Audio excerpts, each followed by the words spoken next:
Greg au plus mal après de grosses accusations par une femme lors d'une soirée de booking. Ses ex Maïva Ganam et Mélanie ORL réagissent.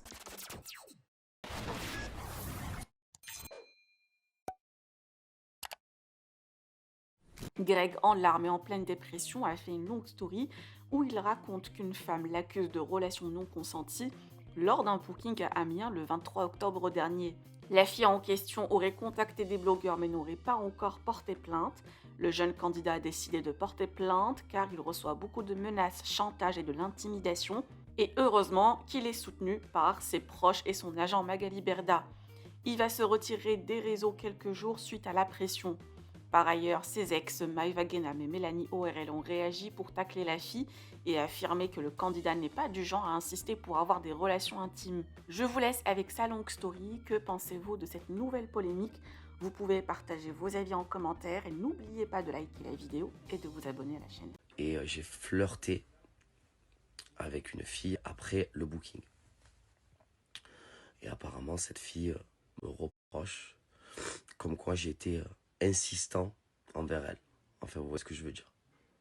Alors, je vous explique quelque chose. Je suis un garçon qui est sensible. Je suis un garçon avec un cœur. Je suis un garçon qui a été élevé, qui a eu une bonne éducation. Jamais de ma vie déjà, j'insiste pour faire quelque chose, déjà pour commencer. De deux, des tierces personnes me contactent et me demandent de payer pour ça. Mais en fait, je ne vais pas payer des gens, je n'ai strictement rien fait. C'est des accusations qui sont graves. Je n'ai rien fait, je ne suis pas comme ça. Vous savez, les bébés, ça fait des années qu'on se connaît. Et vraiment, regardez, j'en tremblais tout parce que vous savez pas cette pression que j'ai au quotidien en ce moment. C'est une pression, je dors plus la nuit parce que on me fait du chantage, on dit des fausses accusations sur moi. Mais frère, on est où? On est où, en fait, se comporter comme ça? Mais les gens, en fait, ils se rendent pas compte que, que j'en souffre, je souffre tellement, je dors plus. Heureusement que j'ai Mag autour de moi, heureusement que j'ai mes amis qui sont là pour m'aider. Ça fait plusieurs jours que j'ai de l'harcèlement, en fait. C'est-à-dire que si je ne paye pas, en fait, eh ben, on va sortir des fausses accusations sur moi. Mais on est où, en fait? On est où? On est où? J'en peux plus, je suis à bout et je comprends pas pourquoi. Pourquoi on me fait ça?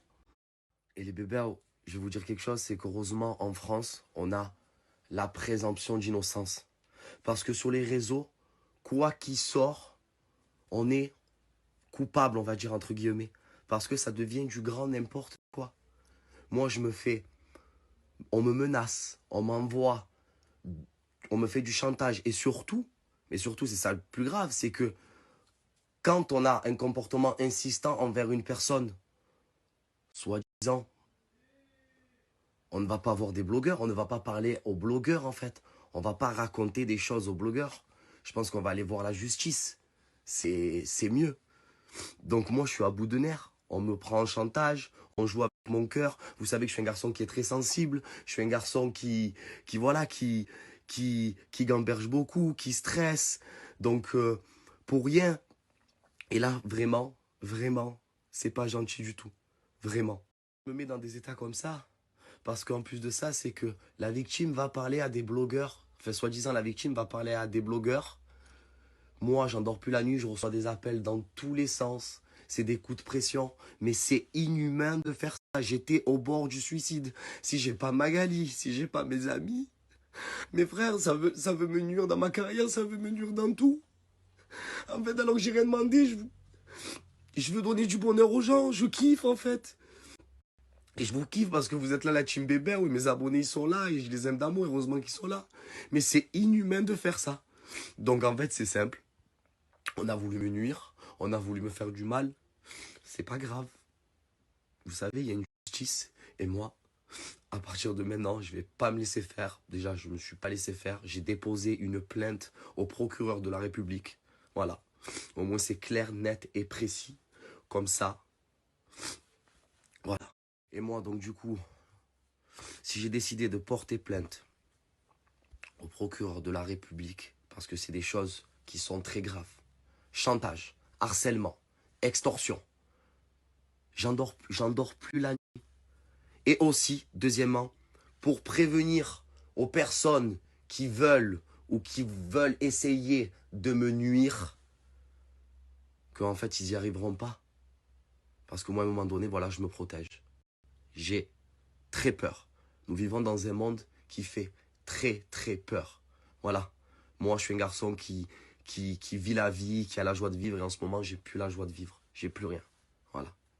Et aussi, pour donner une leçon aux personnes, en fait, qui sont vraiment victimes et que les gens ne les croient pas, ne les croient pas, eh ben, c'est à cause des personnes comme ça qu'ils essayent de faire ça.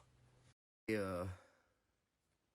vraiment, à part faire du mal aux personnes, ces personnes-là, à part faire du mal et jouer sur le sentiment des gens, sur les nerfs des gens, sur la pression des gens. Tout ça parce que c'est facile, parce qu'on va dire entre guillemets, on est connu. Et c'est facile. Ils pensent, en fait, ces gens-là ne pensent pas qu'en fait, que nous aussi on a une famille, nous aussi on a une maman, nous aussi on a des amis, nous aussi on est entouré. En fait, nous ne sommes pas des robots, en fait. Nous ne sommes pas des robots, hein. Et je parle en général, hein.